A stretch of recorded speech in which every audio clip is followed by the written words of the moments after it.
So, Preparation of our next conference. Microphone around. so it seems One or like we're two. settled in. I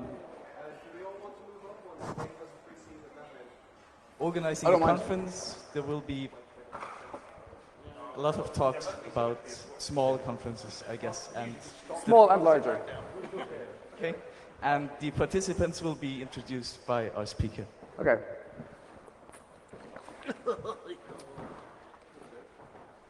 So our panel is almost full. We're waiting on some people who will probably be here within the next 5-10 minutes. They'll join us on stage. Can I turn this down a little bit? Come on, it's 15 minutes past. Sorry. So, to introduce the people on the panel, first we have Emmanuel from HOPE, from 2600 Conferences in New York. Emmanuel. Next we have someone who I only met today, but I'm told is responsible for the HAX conferences in the past. You are? Do we have a microphone? Rob. You're Rob. Do we have a handheld microphone that we can pass around? Oh, here we go. Okay. Next we have Scott from FrostCon, which is a conference outside Bonn in Germany. We have Philip from FOSDEM, which is the Free Open Source Developers Conference in Brussels. We have Stuart from Lug Radio Live, which is a conference in Birmingham in the UK.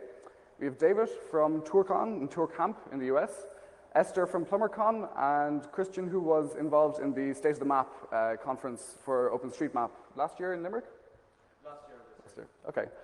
So basically the idea behind this is to give you guys an idea of the work that goes into organizing an event like this, our own events that we've organized, and to show that even though the overall thing is a big project to take on, it's not impossible. It's very doable if you delegate, if you split the task into multiple parts. So I suppose one of the lies. Yeah. Another thing you'll probably hear multiple times through this is that for the month or week before the conference, you will have no social life. Your life will be dedicated and devoted to organizing and getting last-minute stuff together. So I suppose one of the first things to talk about, an important thing, is money. How you get money in to actually fund the conference. And the idea with this is that we'll just run through everyone's opinions and what they've encountered throughout it. So Emmanuel, how do you fund HOPE?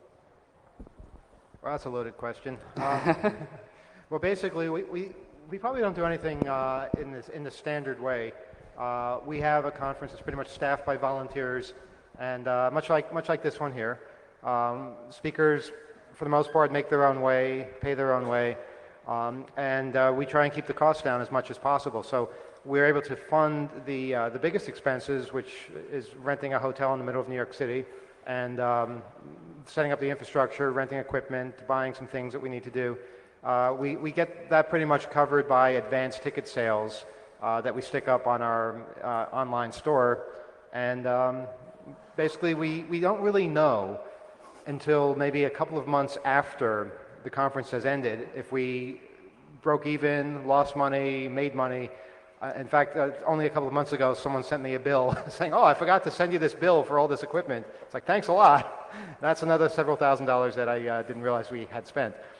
So if we had to do this with bookkeepers and charts and graphs and figure out if we're making any money and whether this makes sense or that makes sense, I think we probably wouldn't do it because it would seem like it wasn't any fun. So if there's any advice I can offer, if you're interested in running any kind of convention, it's don't follow the rules. Make your own rules and just believe you can do it regardless. Now, the worst thing that can happen is, okay, you'll lose some money, and we've done that. We've lost money in the past. But what you gain out of it is much more valuable than money, because every one of our conferences, at the end, people say it's changed their lives. A lot of people are here as a result of that. A lot of people come to New York City and meet friends that they have for the rest of their lives. And even if we lose money every time, I'd still want to do it. So. Okay, cool.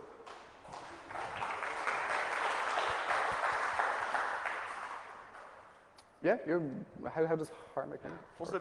FOSDEM is a bit different. FOSDEM is a free conference. We don't charge anything for people to show up, and many people do. I think we guesstimate, because we don't charge money, we don't have registration, so we guesstimate the number of visitors that basically dividing the area of the room we have by the standard area of human being, and we come up with roughly 4,500 people.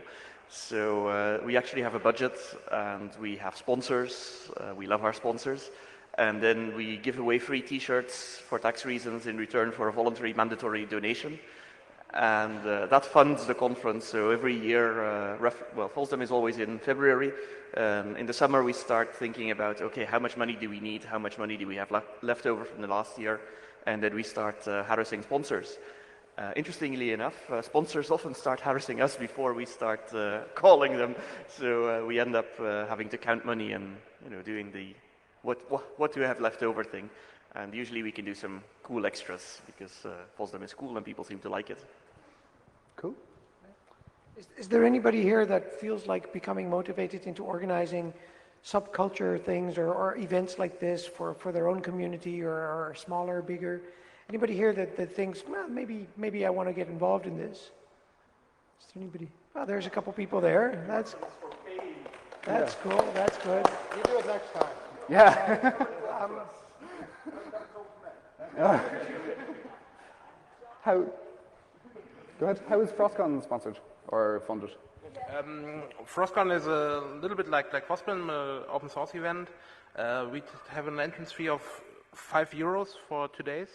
It's mainly it's mainly paid by sponsors. We get the location for free. It's our university, and so we don't have to pay anything for this. And but the main income is to sponsors. That's how it works. One thing that we've found ourselves as well is that sponsors like seeing where their money is going. So at our own conference, SkyCon, 2 years ago, we had Red Hat sponsor us, but it was on the condition that they sponsored one element of it. So they sponsored the meal. And they like being able to see all the receipts. They like to see exactly where the money they've put into it has ended up. Very transparent, rather than, and it's much easier to get money off people this way. It's much easier to go to someone and say, please sponsor our speakers' accommodation, please sponsor our speakers' flight, travel costs. Because the actual sponsoring entity can then say, okay, there's a fixed amount that we're paying on this, we're giving this amount of value, and it's much easier for them to actually commit internally that kind of money.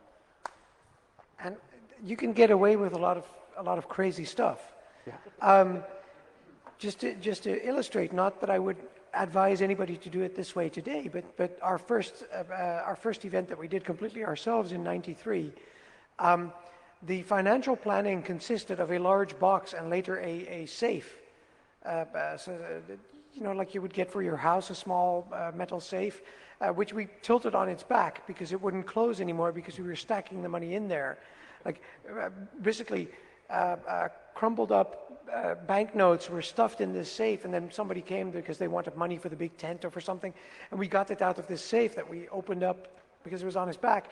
And at the end of the event, the safe was empty, but there was no. We basically did a spot landing on zero without having any financial planning, controlling, budgeting, none of this whatsoever. So.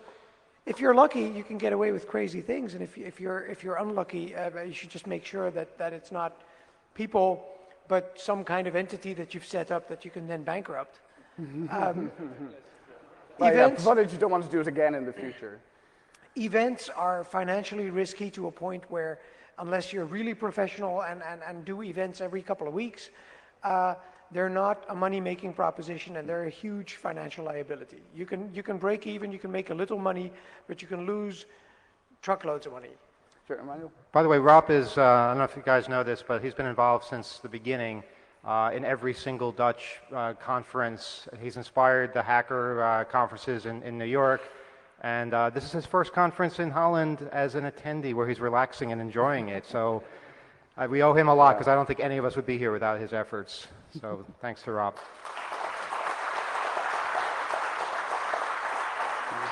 And in addition to inspiring us to start the Hope Conferences in 1994, Rob also played a key role in, unexpectedly in registration when we had some issues with a Mac. Yes, back then we had issues with a Mac that was supposed to take pictures of all of our attendees and make cool little badges. And well, Rob, can you tell us what went wrong with that plan? It was funny. We had the Mac, and it could do, as we discovered the evening before, the Mac, when it finally came in, somebody had done that, and it was their little pet project. And we then discovered that the Mac could do about one badge every 10 to 15 minutes. And we basically, didn't really discover this until people were started piling out of the elevator, and there was about 700 people in line, I guess, or 800 or 900 people in line. So I improvised badges that had a little number on them and a little sign and something. It looked like there was some kind of security system involved. It was just random scribbles of yellow paper in badge holders that we were selling for cash to people in line. So You were selling for cash. There was this Dutch guy walking around in New York City asking for money in exchange for yellow pieces of paper, and people were giving it to him. yeah, this worked. And then I went to bed that night and discovered that I just still had the last wad of money in my pocket. It was $10,000 were in my pocket, like piled up, crumpled, and it's really. There's the infamous Fosdem beer event, which, speaking of wads of money in your pocket, 10 years ago someone suggested that the Friday evening before Fosdem we should have a beer. I thought that was an excellent idea, so I warned a bar in the center of Brussels that about 30 people would show up, and 130 people showed up. And it was all on the honor system, and I walked around losing my voice and collecting cash from people. And then by the end of the evening, of course, I had thousands of euros in my pocket and then occasionally settled the bill. And year after year, this event started getting more and more out of hand and more cash in my pockets. And we overflowed the bar a bit, and then now we're in a different kind of bar. And at the end of the evening, the bar tab is near 10,000 euro for just beer. Don't Google sponsor some of this? Oh yes, this year we had Google sponsor beer. We wanted to do a free beer event. And Google had this money left over, which is amazing. We want to give you some money. Well, that's great. I love sponsors who want to give us some money. And usually a sponsor wants something like a banner or a stand or something, but we don't want to do that at Fosdem because our area, we needed to press more people into the building. So we said, why don't we print a Google logo on the back of the beer tokens for our beer algorithm version 3, I think we're at now. And they said, okay, great. So we got an undisclosed wad of money from Google with many zeros at the end, which we handed to the bar, and everyone got free beer. Distributing this free beer was another interesting experience, but it worked out in the end. So. Yeah, awesome. Stuart, do you want to add about money for Lug Radio? Well, Lug Radio Live is a bit smaller than things like Hope and Fosdem. You know, we only have about 500 people. The thing that we've discovered is no one wants to handle money. Because if you handle money, then the government get interested in you. And our policy is basically the government don't give us nothing and we don't give the government nothing. So what we tend to do is instead of having sponsors give us money, we have sponsors deal directly with the people who we need to buy stuff from. Yeah. So we'll say the venue costs £1,000 to hire. We'll say to the venue, please send the bill directly to Google. And that way we never have any money and it works out fine. The only time we actually handle money is for the door receipts, when people pay when they arrive on the door. But then we just take all that money out and spend it on beer on the Saturday night party at the end of the day anyway. So if you've got the sort of conference which is small enough that you don't have to think about hiring something for $10,000, how much was your audio? Did you say your audio was $10,000? That's more than every Lug Radio Live put together, the entire budget. And you spent it on, like, wires. Good work. But yeah, so if you're doing something semi-small, then you can get away with not having to handle too much money. Then you don't have to set up an organisation to handle it for you. But once you've got an organisation which is growing large enough to handle money, you still need to get creative. So if you don't want to give money to the taxman, you don't actually have to sell anything. Instead of selling things, you give things away in return for voluntary mandatory donations. And then the taxman doesn't care anymore. And the additional advantage is that you set a minimum donation, and then people tend to give more, especially if you give them incentives. Like with Fosdem, we do a donations draw at the end, and we basically say a T-shirt. For a minimum mandatory voluntary donation of €25, you get a free T-shirt. If you pay us more, you're in a draw for, I don't know, we had Sun workstations last year. We have Nokia give their Linux gadgets. So people are more inclined to give you money if there's something, or the possibility of something in it for them. And then if you can somehow keep the taxman out of this, then that's an extra advantage for you. Well, we started TourCon about 11 years ago, and at the time we were only charging $20 at the door. Now it's closer to $100. And we've also run a smaller conference in Seattle called TourCon Seattle that the first year was entirely free, and so we've had a little bit of experience with both, like, doing a free conference and also one that charges money. And it seems like throughout the whole thing, we kind of treat it as a contest to just see how much we can cut costs and how much we can, like, I guess, scam the rental companies out of like giving us more free stuff, things like that. And so I think as long as you treat it as kind of like you're hacking, you know, the con and trying to make something as cheap as possible and like, you know, make it so people get the most for their money. Try to get companies to sponsor alcohol so people get free alcohol during the conference. You know, free T-shirts. Just like try to do as much as you can for the people coming, and I guess that's kind of our sort of way that we try to keep costs down by just trying to get the most for the amount of money that we spend. Cool. Esther? So I think I'm speaking not only just for PlumberCon, but also for NeighborCon, since Travis is not here right now. We're certainly, I guess, the smallest conferences on this panel, with a little bit under 100 attendees, or around 100. And pulling this off for the first time around, since we've seen a couple of hands up that said they would be interested in probably doing an event like this, the first time around is really hard to get sponsors. So you will have to call them again and again and again and tell them, well, we're having these speakers, but then again, your speakers are not really okay with your sponsors, that kind of stuff. So I have a role model. I had a role model in doing this conference, which is FX from Fenway Elite, a person you might be familiar with since he was giving like his Cisco iOS talks all around the world. He's hosting a conference every year that's called PH Neutral. It's free. And what he basically sees it as is his very private conference. He invites speakers that he wants to hear, and he got himself a job that pays this. So basically, he sees this as his holiday thing. He spends half of his holiday money on this conference, and it's some sort of his donation to the world that not only just he sees these talks, but as many people as possible, these being around 200 people every year, invite only. So I think for the first time around that you organize a conference like that, you might not expect too much of an income, but rather try to keep your loss as small as possible. But at the same time, you know, you're giving back the community something that you would really enjoy yourself. And it's getting better year after year, I think. Even so for NeighborCon, which is not yearly, but has been happening now 3 times.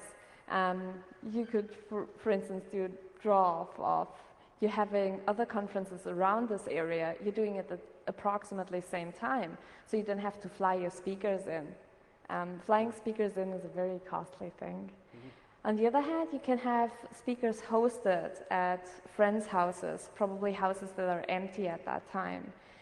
You can pretty much outsource a lot of the work around the conference to other volunteers that would like to add their work to the project, if not the money, and then of course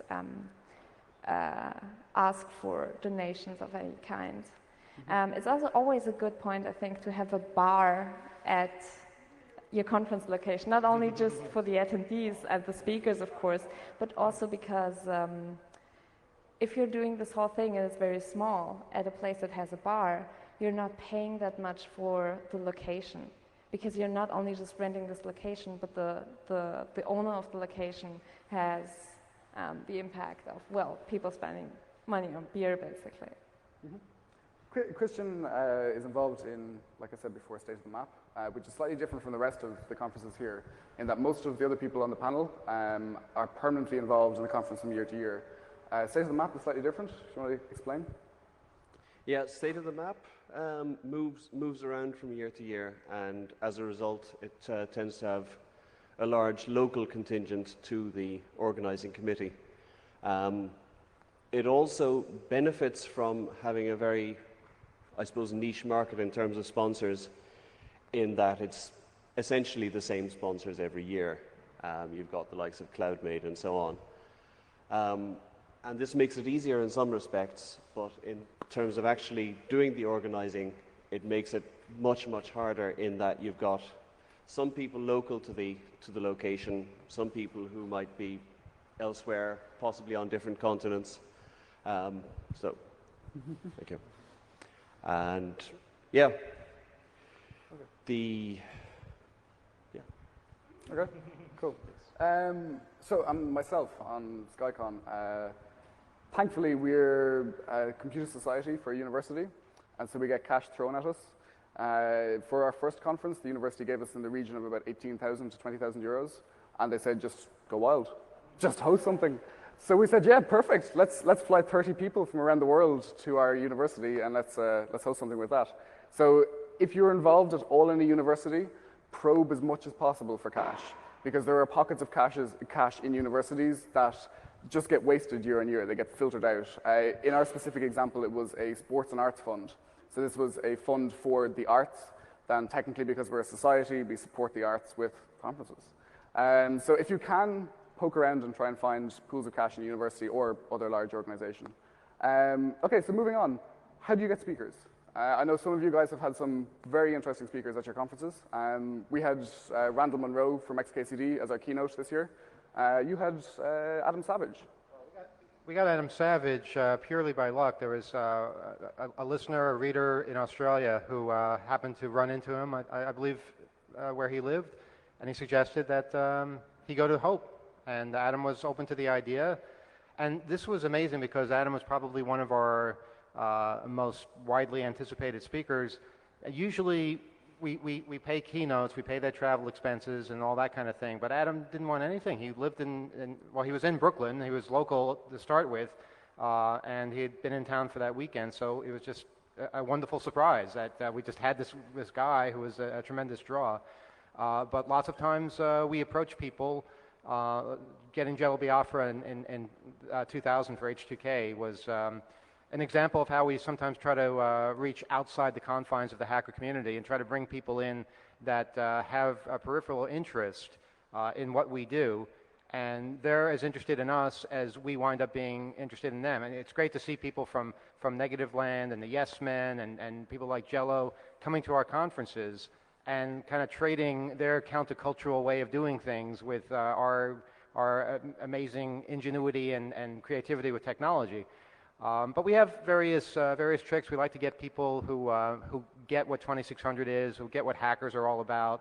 And also when you offer to pay people's travel expenses and they already live in New York, well, that's a subway ride, so it works out great for everybody. But basically we try and reach out around the world and find interesting people. But most of our speakers, with the exception of the keynotes, come on their own dime, and they plan things out from whatever continent they happen to be traveling from. And it works out well because they get as much out of it as everybody gets from them, as hearing them speak, because they wind up hearing other people speak as well. I mean, one of the best things I remember was seeing Jello Biafra being fascinated by Johannes from Austria's vinyl collection of corporate anthems. Little things like that. You find people have the same interest as you, but they're from a completely different part of the world, and you wind up sharing all kinds of information and having these bonds that remain unbroken. Everyone from the speaker that attracts maybe 10 people in the unscheduled track to the keynote speaker who attracts thousands, they all get this. They all benefit from it, and that's why I like to think of Hope as a way that the famous people and the newbies get together and benefit from each other's presence. No, absolutely. The same at our own. We had a track that had a speaker from the demo scene, and we also had a speaker from Microsoft's Xbox XNA thing. And here's Travis coming in now. So yeah, the person who was working on the demo scene stuff knew everything about slimming code down, about keeping stuff small, and the guy in Microsoft was really interested in this because it meant they could fit more content onto a DVD to sell. So you see these really strange interactions between people who typically wouldn't meet and wouldn't chat at the likes of conferences like this. Do you want to move on to interesting speakers and how you source them at HAX events? Well, we've traditionally been big enough that we just do a call for papers and then people come to us. So we don't have to really run around and get speakers, with some exceptions. We've prodded people that we know that could do interesting things. Other than that, our problems at the events, or problems, one of the things that we've always done, which isn't really about speakers so much, is we've always wanted people to organize their own part of the event, which is why we originally went outdoor.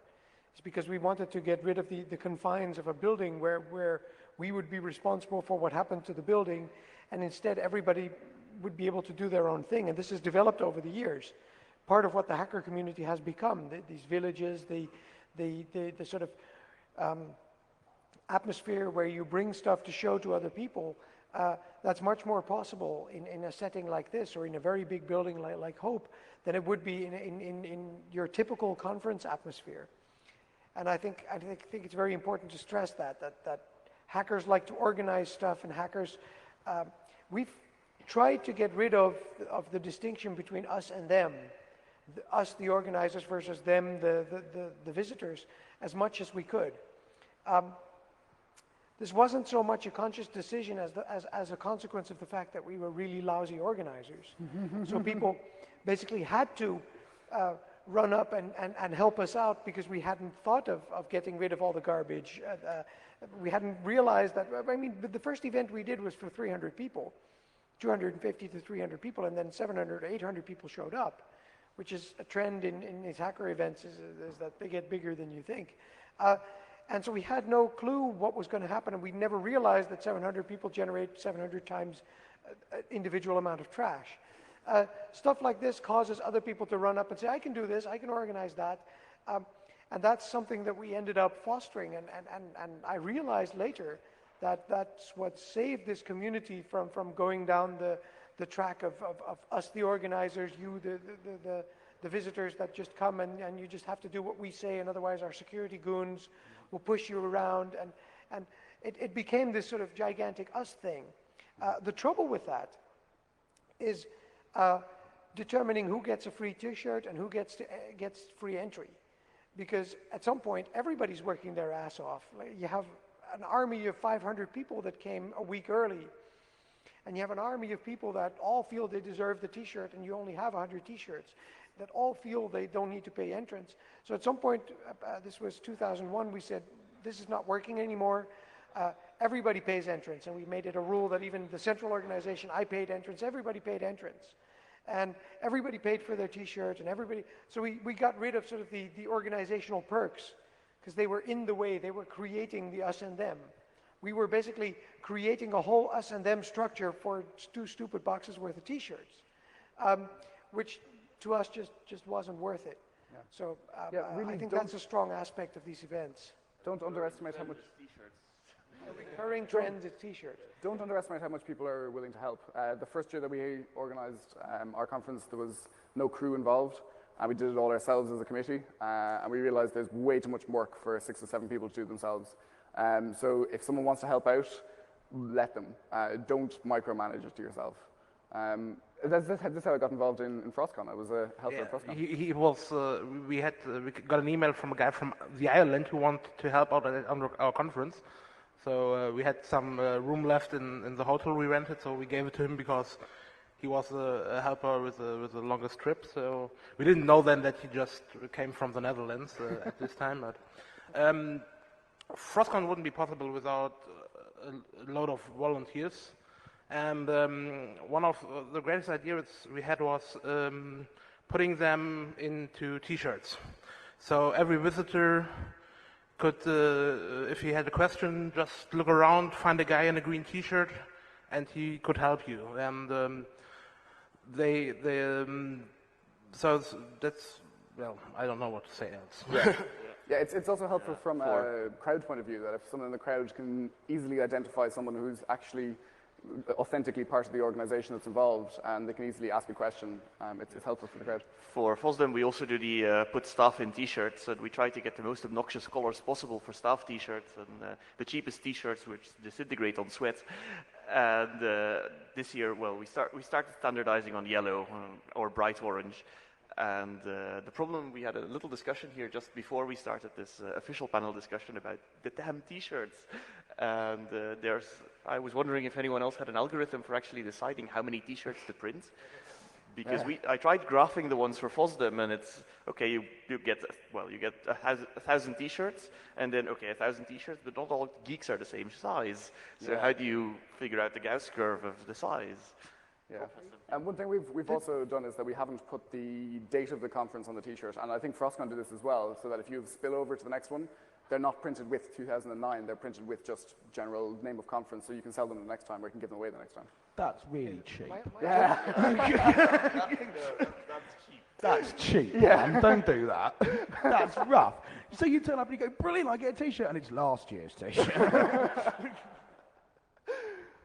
You wouldn't know. That's another thing. Always get a different design for T-shirts every year, so people keep coming back. And if you have too many T-shirts, just recycle. If you have too many visitors, recycle the T-shirts from last year, and your population will drop.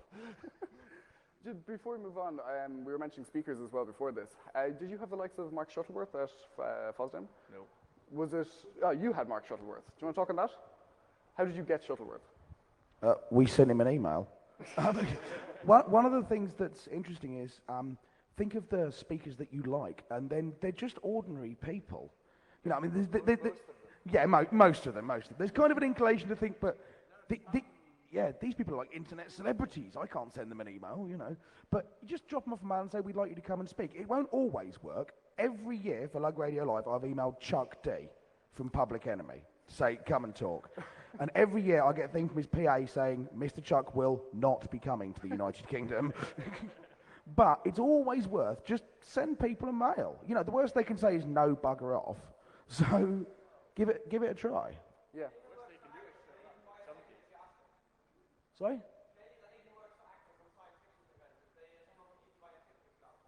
Yes, absolutely. You know, just mail. We've had people from television, all that kind of thing. You just send them an email. Yeah. Also, building contingency for people who drop out. We had Richard Stallman on our first conference on the schedule, and he decided to go to Brazil instead. So he didn't turn up. So one of our. I'm very sorry. Yeah. He also has a hilarious rider. You can find it online. It's about 22 pages of stuff that I need if I go somewhere. You had a similar problem, didn't you? It wasn't a problem. He showed up. He came to. It wasn't a problem at all. It was great. Well, no, I mean, Stallman is an amazing guy, but he came to one of our conferences, and we didn't know he was going to come. And that was the year where we didn't have the downstairs part. We only had the upstairs and a bunch of little tiny rooms. And unfortunately, we had to stick him in one of the little tiny rooms, and the entire 6th floor was filled with people trying to get into those rooms to see him on an unscheduled talk. And then we had him as a keynote more recently. And the amazing thing about Richard is that you know, a lot of people are very needy, and they need to be handheld and all kinds of things taken care of. But when he's in New York City, he just wants to be left alone, and he can deal with himself, and it's great. And you know, you find all kinds of surprises with speakers where you think it's going to be more difficult than it is, making sure everybody's happy. But sometimes they just they get into the spirit of it, and they have a great time themselves. But the thing is, what you guys are saying is true. You just got to try. You got to try and ask people, and don't ever be convinced that this person is out of reach. They're all human beings. It's possible to simply make that connection. I mean, I never thought we'd get Adam Savage, but because of one person in Australia, we did. And a lot of times your attendees can be very helpful insofar as having connections, making suggestions to people you might not have thought of. So by all means, pursue those. Absolutely. So what was the question or the point for celebrities? And if you have heard a no from a speaker in the past, try it again. Yeah. So try it again every year, and after some time, I will say yes. Yeah. David, for TourCon or TourCon? Yeah. So TourCon, originally when we started out, you know, in the U.S. there's a zillion different small hacker conferences out there, and so it was a little bit more difficult for us to get started. But basically, we started the San Diego 2600 meeting, and we just invited all of our friends down. We had maybe about 60 people crammed inside of a small room at UCSD for the first year. But then after that, we just went to a bunch of different conferences, threw parties, handed out stickers. You know, people that we wanted to see talk at our conference, we'd go up to them after their talk and say like, hey, you know, it'd be great if you could come out to the conference, please come to our party. You know, basically make friends with all the people that we found really interesting and wanted to have them come to the conference. And what happened was that over the years, they would end up coming, give their talk, and they would just keep on coming back and telling their friends to come. And so I think it's mostly just fostering the sort of environment and inviting the people to your conference that you want to have add to the conference. And over time, you'll get lots of people coming. We also have done the whole thing where we've emailed random people like Bruce Schneier, and and Did you have any luck getting Schneider? What's that? Did you have any luck getting Schneider? Yeah, he spoke at TourCon number 6 or 7 or something like that. Excellent. So it's all very doable. Just be persistent. Just put pressure on and use whatever contacts you have. So if you know some guy who works in development in Google, get him to ask someone in marketing, someone in HR, if you can possibly get Eric Schmidt along. So it's very possible. Yeah, and I mean, we had Emmanuel at, I think it was TourCon number 2 or 3 or something like that. And so, yeah, I guess just ask people, go up to them at conferences, try to make a presence at other conferences and stuff. And then also in response to the T-shirt thing, we only give out free T-shirts to people that pre-register. Okay. And when you pre-register, you select your T-shirt size, and then we just do 20% on top of that for other people. But yeah, that's how we figure out our bell curves and stuff like that. Esther, how do you get speakers? This is your first year this year. This is the first year, so it was a little bit tricky, but as Hikari pointed out, as you make connections to other speakers, from other conferences, you might just as well mail them, ask them to come around, whether they want to be a visitor or a speaker, and probably do this soon enough, a little bit sooner than we did. Now, PlumberCon had 27 speakers this year, 5 of which were remote speakers, which means because of the bad economic crisis, speakers were not able to fly in from the States, and we weren't able to pay this. So we figured we'd just have, an iChat presentation view. iChat is really nice for this. With 5 of these speakers. The problem is, never do this. Don't ever. This is so much trouble. It was fun. The talks were really, really, really interesting, but the overhead of working these calls out is a little bit huge. So the problem that we had was, of course, we tested all these call-ins with our speakers. However, I did this under the week. Like it was work week, people were at their working place with like 100 meg or 1 gigabit Ethernet lines, right? So they called in again on a Saturday from home, and all of a sudden their uplink is like seriously broken. This is things that you should expect from, well, yeah, obviously, other than in real life, you get a lot of technical difficulties. Nevertheless, people at the conference, like visitors, would have told me that this or that talk was really interesting. They met these speakers probably here again and would talk to them again. So it definitely is probably a choice if you want to speak really, really badly. However, you should be aware of the fact that this holds some difficulties. First law of conferences, everything that can possibly go wrong will go wrong, and even more wrong than you ever thought possible would go wrong. No, absolutely. This is actually not really true. It is. Day 3 was pretty calm. Wait for next year. Wait for your second conference. You need to be able to think on your feet a lot. Be able to say, all right, our switch just fell over, no one's got networking, get one quickly. Who's got a switch on them? Networking is always interesting. The problem with hacker conferences is they're really helpful people. The wireless network isn't working. We borrowed a couple of €100,000 euros worth of equipment from a large networking manufacturer, and they set all this stuff up, and then, oh, the wireless isn't working yet, but I see a wireless access point. Obviously, it's not working. I will unplug it, plug in my laptop into it, and oh, but I'm on a management VLAN. It's not working. Yeah, and then go away and then leave the access point unplugged. This is not going to make the wireless work any better. But your visitors are very helpful people at a hacking conference. Yeah. Well, though I must say, major congratulations to the hire guys. This has been a very, networking-wise, very successful. Christian? So we actually got an exception to the everything will go wrong law at the first NeighborCon, not the second NeighborCon where we burnt the venue down. And that's how I learned about a little thing called Invent Insurance, which we did not have. But at the first NeighborCon, we committed to doing this as a joke at ShmooCon. in DC, and then I got home from ShmooCon, and my girlfriend had left me, so I moved to Germany before having a little conference in my hometown. What? Oh, sorry. Yes. So in any case, we had a small conference at a neighborhood bar, and if you go to a bar and you say, I'm going to have 35 to 50 people coming Saturday and Sunday noon to 6, they'll give it to you for free. And they have their own event insurance, so if it burns down, it's their own responsibility. So we had 35 people come in. They threw $0 to $30 a piece for registration. We made a bar tab out of that. Everyone drank for free for the entire conference, and we even got to decap microchips with fuming nitric acid at the bar without incident. Nice. Nice. But get event insurance. There's a question in the audience, is there?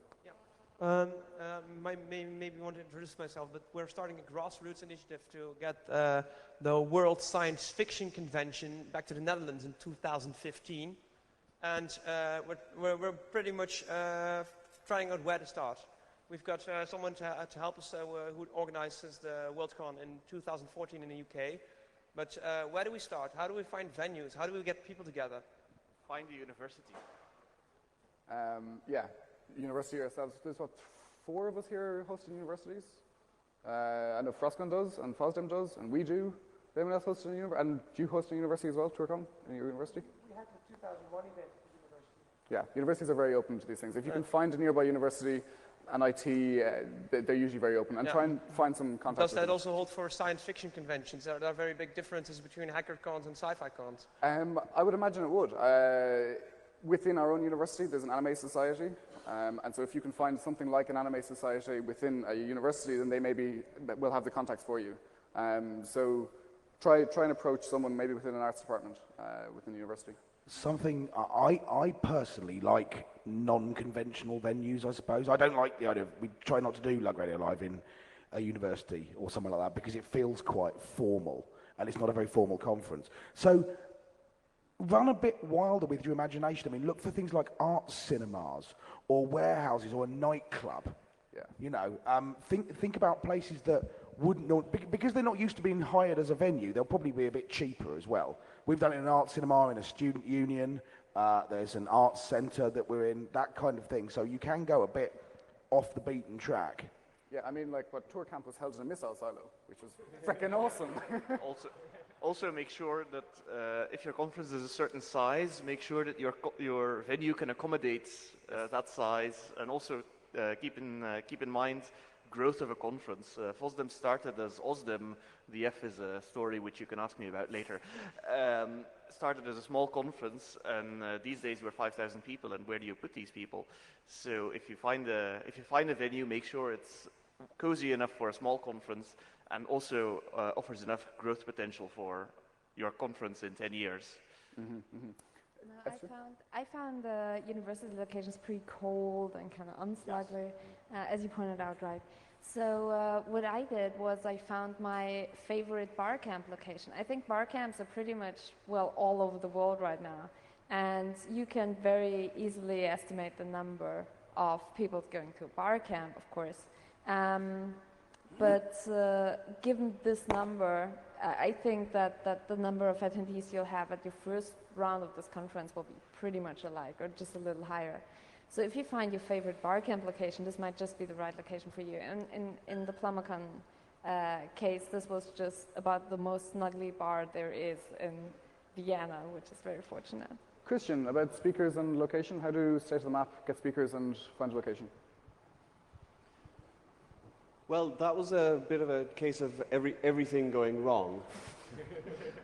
We had the University of Limerick lined up for our event, and then they came back and told us, no, actually, we have a different event coming for half that weekend. So we had to set for Plan B, which was a nearby hotel, which actually worked out quite well, but we really would have preferred to have proper conference facilities, which are much more prevalent at universities than in many hotels. Mm-hmm. And just to go back a couple of topics, T-shirts. Sorry, T-shirts per year. you can reuse the T-shirts from the previous year, give them away free, and that helps. That is very good for getting people to volunteer. Just free shit. It's wonderful. One thing that you might not realize when you're organizing a convention is that your attendees are in this with you. Your challenges are their challenges. So any adversity that you might face, whether it be a hotel or a university changing the terms and making things a little bit more difficult, rather than having thousands of people being angry at you, you can all work together to try and make this as good as possible. I know we had some hiccups at tour camp, but we wound up having a great time because, well, you know, some people were legitimately concerned about a bunch of hackers wandering into a missile silo and possibly falling several hundred feet into the darkness. So, you know, we got over that hurdle, and we had a great time, and history was made. The first American hacker camp happened, and David deserves a lot of credit for making that possible. And it was especially cool because everybody, as part of the badge process, part of your badge was a bright orange hard hat that you were required to wear at all times. And one of the most amazing memories, I was giving a talk there, and I'm looking out at this audience of people, and they're all wearing the same hat, all wearing the same bright orange construction hat, and it just was really surreal experience. So if you use some creativity, find some good venues in some of the weirdest places, maybe an armory, maybe an old mental hospital that's no longer in use, hopefully, or maybe, you know, something. Join the army. There's lots of people. You can look at rooms with lots of people wearing the same hats in the army. Very true. One of the good things about, if you do creative stuff, people remember it. For the first Lug Radio Live, we didn't have badges, so what we did was we carved the letters Lug Radio into a potato and then stamped it on people's hands when they came in the door. And everyone, even now, still talks about the potato stamp and complains that you actually get a badge these days. Excellent. Yeah, one of the things as well is to not underestimate the social aspect of it, that these are great social meeting places for people. And to have the likes of a beer event at FOSDEM and FrostCon, do it in a bar. Don't underestimate the connections that people will make. Some random member of the audience chatting to somebody in Google and getting a job 6 months down the line. So hosting a conference is an enabler of connections like that. I think we're almost out of time. It's a minute past the hour. So just to wrap up quickly, don't micromanage it all yourself. Delegate to people. And typical areas for delegations are the likes of AV. Have one AV guy who's responsible for all your video recording stuff, and he's the person who deals with all that. Have 2 or 3 speaker liaisons. So have your speakers speak to one person, not necessarily you, but everything that they need to do, delegate to one person. Have a PR person, the guy who designs your posters, who sends posters to people, who designs your badges, who designs your website. Maybe have a web admin as well. Have a networking guy, the guy who's responsible for all the network kit. Have a person who's responsible for the crew. So everyone who's a crew member helping out, or if you don't have crews, one person who's a delegate who deals with the audience. And just be the person who manages all these individual teams. But don't take it on all yourself because you will drive yourself insane. Yeah, I think that's about it. Have a unique selling point, and awesome stuff like this will happen. Hackers on a Plane is a fantastic additional extra at HAR. I have to use this moment to shamelessly plug my conference, because if you haven't any plans for next weekend, it's about 2.5 hours drive from here between Bonn and Cologne. It's in the small town of St. Augustin. It's called FrostCon. It's an open source conference with about 60 talks, keynotes by Dries Boytard and Simon Watley. Come to me afterwards if you have any other questions, and that's my plug. Shameless plug time. Emmanuel, when's the next Hope? Yeah, well, actually, just to clear up any confusion that was left over from last year, the last Hope was not the final Hope. It was simply the previous Hope. The next Hope takes place next year, July 16, 17, 18. We have not yet announced it, but I guess I sort of just did. So start looking for cheap airfares now, because we're going to make this one really, really cool. And hopefully continue the tradition in New York. Cool. Start planning for FOSDEM in February too. There's a Lug Radio coming on in October, isn't there? Yep, Lug Radio Live. Is this in the US? 2009? No, we're not doing a US one this year. Okay. We did it in the US last year, and it was a massive ball ache, so we're not doing it again. Lug Radio Live is the 24th of October in the UK, so go and look at lugradio.org/live. You know it makes sense. Awesome. The tour camp just happened. So yeah, TourCamp just happened over 4th of July weekend, but we also have TourCon San Diego coming up pretty much the same weekend, October 23rd to the 25th. So you can choose between either of our conferences. But supposedly there may or may not be hackers on a plane from here to TourCon, so we'll see if that happens. Awesome. But CFP and registration just opened. PlumberCon happened only last weekend. Right, So the do you have anything else PlumberCon is planned for? only just a week back. There will be another one next year, I guess. I have been told. So. Cool. Did the State of Map Amsterdam recently, or is that coming Yeah, up? State of the Map just happened in Amsterdam last month. Next year's one location as yet undecided, probably either Germany or the US. Okay, cool. NeighborCon will be in Knoxville next summer. It's Knoxville, Tennessee. It's the most foreign place you can imagine. We have jig dancing, we have Dolly Parton, we have all sorts of neighborly things. 25 ounces of beer runs $1.50 US, and a very nice, say, sushi grade ahi tuna steak will only cost you $12. It's the greatest place on earth. Excellent, excellent. Was there another comment here? We want to take a question from the audience? Does someone have a question? If we have. Is this on? Yeah. I was just curious. I'm aware that the general public is part of this organisation, like I am myself, but how many people are actually in the core part of the, as an organiser?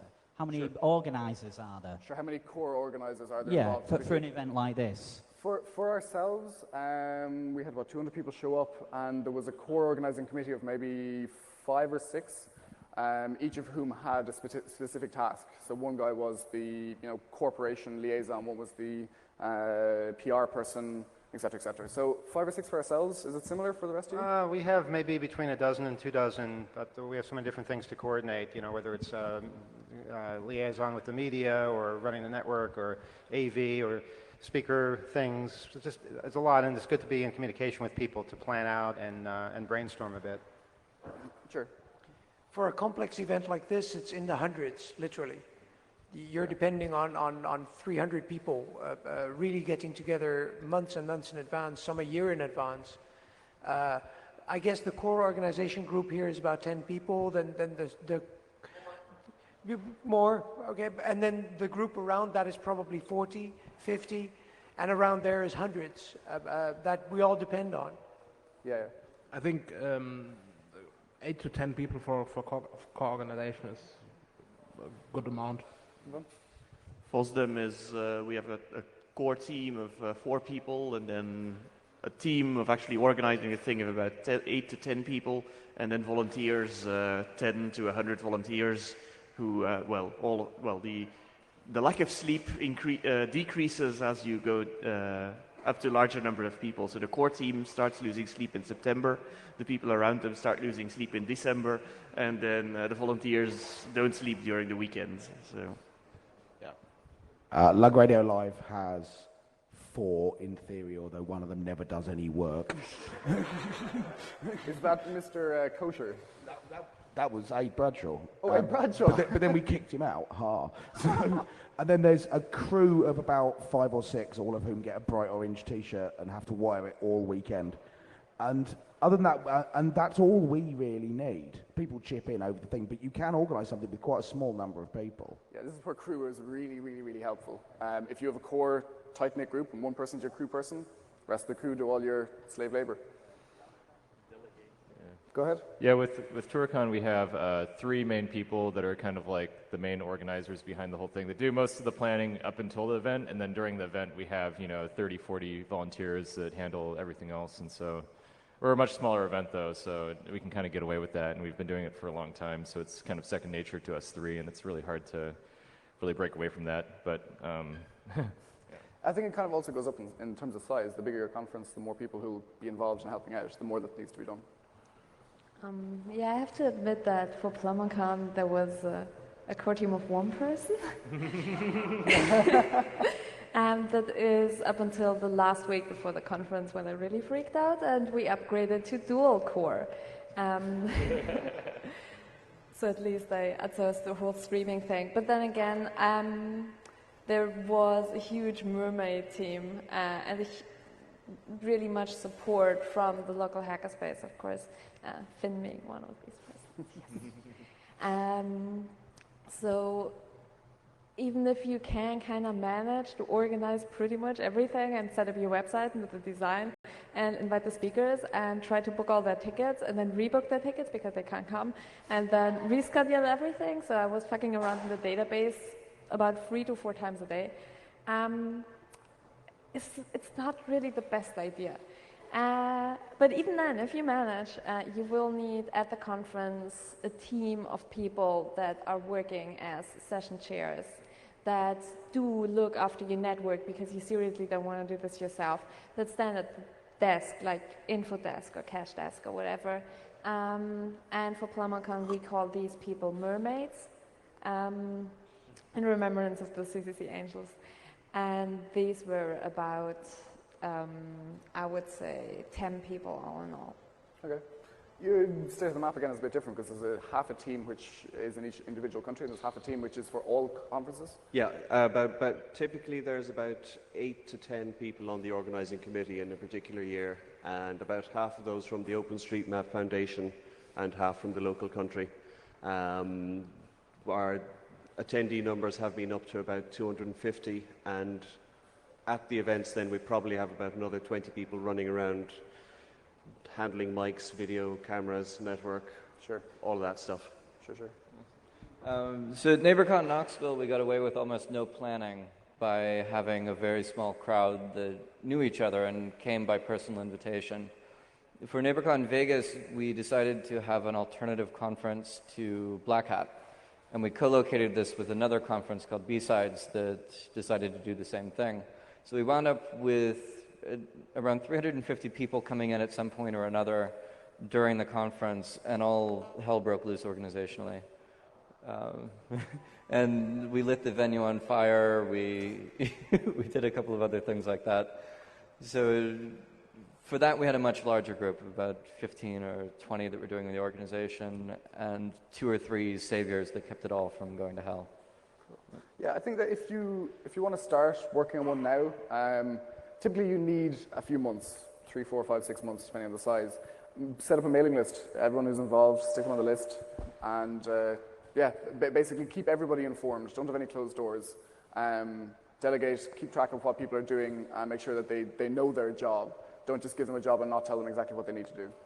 Do we have any other questions? Yeah, go ahead.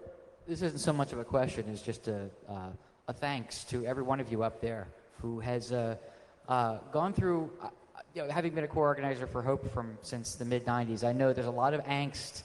I've seen Emmanuel go through, and I'm sure every one of you has gone through significant angst putting together cons because of sometimes organizing hackers, even though they're very enthusiastic, can be like herding cats. So I know all of you have gone through an awful lot of trouble and satisfying work to get your hacker cons working. And I just wanted to thank all of you for all the work you've done. You've brought together literally tens of thousands of people to overall and help build relationships and bridge communities and create a symbiosis that is unlike anything I've ever seen. So thank you very much. Thank you.